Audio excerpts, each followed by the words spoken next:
आपने कभी सोचा है कि कुछ कहानियों की ना अपनी एक अलग ही खुशबू होती है, बिल्कुल घर जैसी। तो आज की हमारी कहानी भी कुछ ऐसी ही है। ये कहानी अम्मा की रसोई से शुरू होती है और हमें बताती है कि सच में घर होता क्या है। जरा एक पल के लिए सोचिए, नारियल के पेड़ों की वो ठंडी छांव और हवा में घुली हुई इडली सांबर की महक। ये वो खुशबू है जो मीनाक्षी अम्मा के घर से हमेशा आती थी। एक ऐसी खुशबू जो सिर्फ भूख नहीं जगाती थी, बल्कि अपनेपन का एक गहरा एहसास जगाती थी।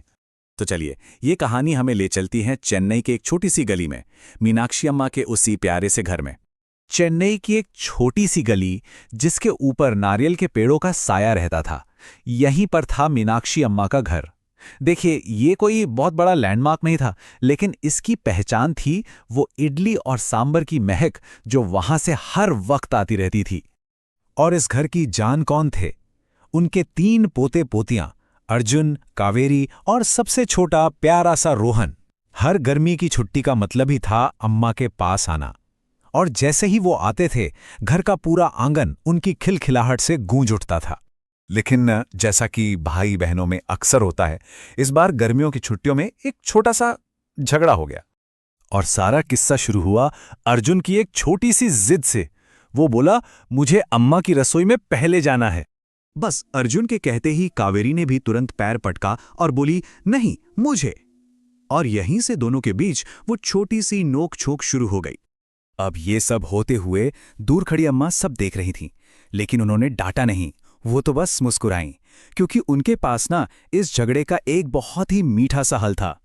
उन्होंने दोनों को प्यार से पास बुलाया और कहा, आओ दोनों आओ। और फिर रसोई में ले जाकर तीनों के हाथ में थोड़ा थोड़ा आटा देते हुए बोली, चलो आज हम सब मिलकर अप्पम बनाएंगे। और बस इसके बाद तो रसोई जैसे कोई खेल का मैदान बन गई।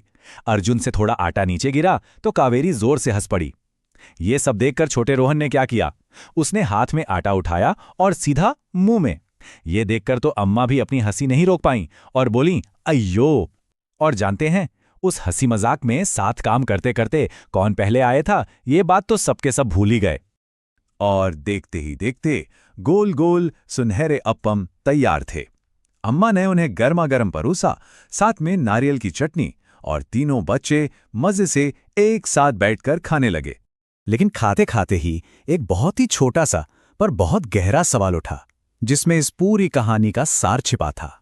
सबसे छोटे रोहन ने अपने मुंह में अप्पम का एक टुकड़ा डालते हुए बड़ी मासूमियत से पूछा, अम्मा, ये इतने अच्छे क्यों लगते हैं?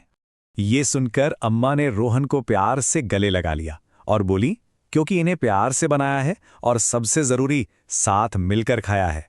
बस इतनी सी बात थी, लेकिन इसमें सब कुछ था। असली स्वाद मसालों का नहीं, बल्कि साथ होने का था। उस शाम जब सब आंगन में आराम से बैठे थे, बच्चों को अम्मा की बात का और घर का दोनों का असली मतलब धीरे धीरे समझ में आ रहा था। आंगन में बनी कोलम की सफेद लकीरों को देखते देखते तीनों बच्चे शायद एक ही बात सोच रहे थे कि घर घर वो चारदीवारी नहीं है जहां हम रहते हैं। घर तो वो जगह है जहां अम्मा होती हैं। तो असल में बात यह है कि घर कोई मकान या कोई पता नहीं होता।